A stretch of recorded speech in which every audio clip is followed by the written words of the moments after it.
सबैमा मेरो नमस्कार। म ज्योतिष यादव प्रसाद उप्रेती।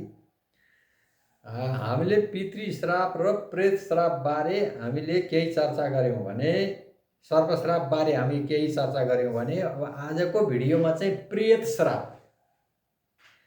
अब प्रेत श्राप कस्तो भयो भने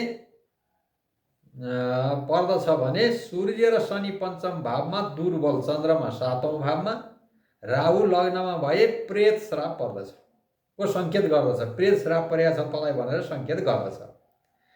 पञ्चमे शनि बृहस्पतिको साथ आठौं भावमा भए प्रेत श्राप परेको छ तँलाई भनेर संकेत गर्दछ। अथवा राहु लग्नमा शनि पञ्चम भावमा बृहस्पति आठौं भावमा भए प्रेत श्राप परेको छ तँलाई भनेर संकेत गर्दछ।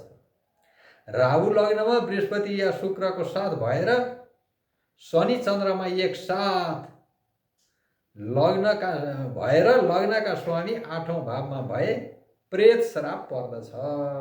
अब यो प्रेत श्राप पर्यो भने सन्तानमा ठुलो बाधा पर्दछ। सन्तानमा गर्भ रहँदैन। गर्भ रह्यो भने गर्भ खेर जान्छ। जन्मे भने पनि लुला लङ्गडा हुन्छन्, मर्छन्। कुनै त्यहाँ सन्तानले काम गर्दैनन्। सन्तान अगाडि बढ्दैन, कहिल्यै पनि बढ्दैन। प्रेत श्राप पर्यो भने साह्रै चाहिँ सन्तानमा बाधा पर्दछ।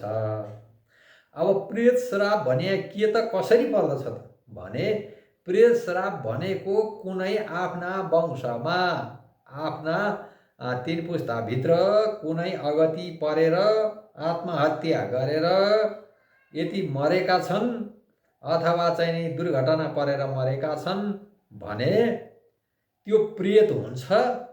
त्यो प्रेतलाई तार्ने उपाय गर्न सकिएन भने त्यो प्रेत श्राप लाग्दछ। प्रेतले श्राप्दछन्, तिमी जीवित भएर पनि मेरो उपकार गरेनौ, मलाई तरन तारण गरेनौ भनेर प्रेत श्रापको दोष लाग्दछ।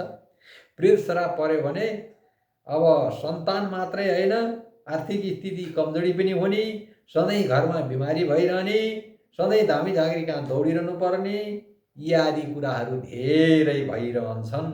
त्यसै अर्थले गर्दा प्रेत श्राप पर्यो भने र अब कुण्डलीमा प्रेत श्रापको पनि संकेत गर्छ, लक्षणमा पनि यहाँ बताइएका लक्षण पर्छन् भने प्रेत उद्धारको चाहिँ नि काम गर्नुपर्दछ।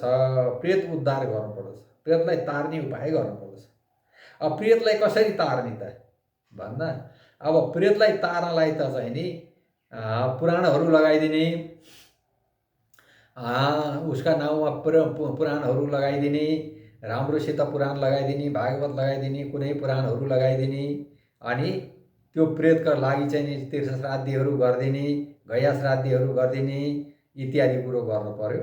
अनि प्रेत श्रापबाट मुक्त भयो भने सन्तान आदिहरू हुन सक्छन्।